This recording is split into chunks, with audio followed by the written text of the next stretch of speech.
والعصر ان الانسان لفی خسر، اللہ قسم کھا کے کہہ رہے ہیں اور زمانے کی قسم کھا رہے ہیں اور عصر کے وقت کی قسم کھائی اور زمانے کی قسم کس لیے کہ زمانے نے سارے انسانوں کی تاریخ کو دیکھا ہے. پوچھ لو زمانے سے، زمانہ گواہ ہے کون کامیاب رہا اور کون ناکام ہوا. کثرت میں نوح علیہ السلام کی قوم تھی اور نوح علیہ السلام کے ماننے والے 80 سے کچھ زیادہ تھے، تو بتاؤ کون کامیاب ہوا اور کون ناکام ہوا. روئے زمین پر سب سے طاقتور قوم جو پیدا ہوئی قوم عاد تھی. اللہ فرماتے ہیں التی لم یخلق مثلها فی البلاد، اتنے بڑے بڑے جسم دیے تھے کہ ان جیسا پھر ہم نے پیدا نہیں کیا، نہ ان سے پہلے نہ ان کے بعد، اور صرف وہی قوم تھی جس کا نام قوم عاد تھا. اپنی طاقت کے گھمنڈ میں آ کر اللہ کو بھول گئے.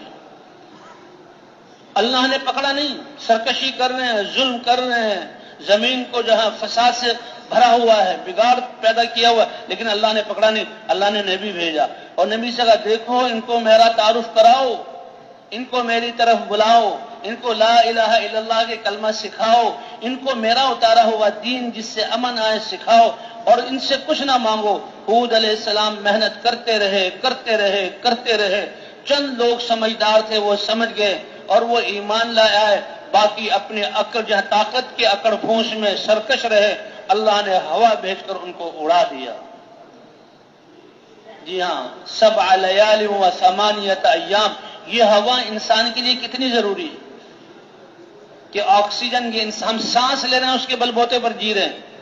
یہ فالج کیوں گرتا ہے کہ دماغوں کی رگوں میں جہاں یہ آکسیجن پہنچنا بند ہو جائے اور وہ حصہ مردہ ہو جاتا ہے، انسان کا چہرہ ہی ٹیڑھا ہو جاتا ہے، انسان کا آدھا جسم مشلول ہو جاتا ہے اور یہ انسان بس صرف ایک زندہ لاش ہے، زندگی گزر رہی ہے. کیوں؟ اس آکسیجن کی وجہ سے.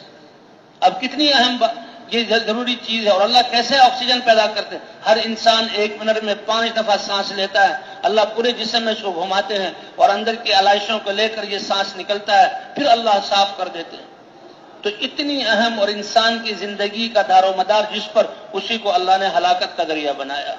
7 لیال و 8 ایام، 7 راتیں مسلسل وہ ہوا چلتی رہی اور 7 ایک دن پہلے ایک دن بعد میں 8 دن وہ ہوا ان پر چلتی رہی اور اتنی تیز چلی کہ مضبوط جسم والے ان کو ہوا نے فضاؤں میں اڑایا تو اپنے گھروں میں آ کر اپنے بڑے بڑے گیٹوں کو بند کیا.